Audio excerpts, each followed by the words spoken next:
Hello traders, it's Andy with Trade Ideas. It is August the 9th on a Wednesday, and boy, it looks like the SPY was going to, fall down yesterday, maybe at least catch this area of support. It did not make it down there. Also have the looming 50 below, but market had a bounce. We're just right here, kind of in no man's land below our 10 and 20 period moving average, above our 50.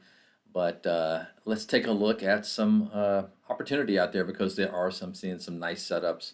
The first one on the docket is Roku. I bought this Roku yesterday around 85, I believe 85.70 or something like this. Nice move, 3-day move after earnings, has pulled back nicely. The 10 period moving average has caught it, and watch for a move above yesterday's high. It could be a nice little entry in that Roku. Uh, let's see.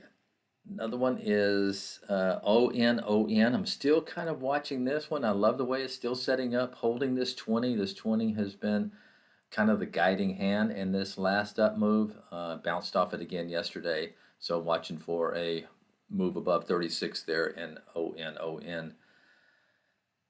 Let's see some other ones out there.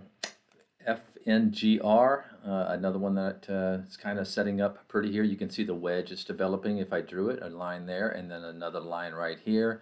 So let's just put an alert above this $6, right at the $6 level. I'd like to get a little head start.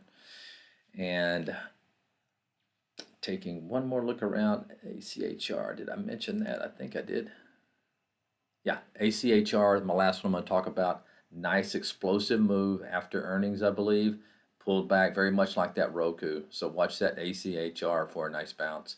Have a great one, and we will talk to you tomorrow. Bye-bye.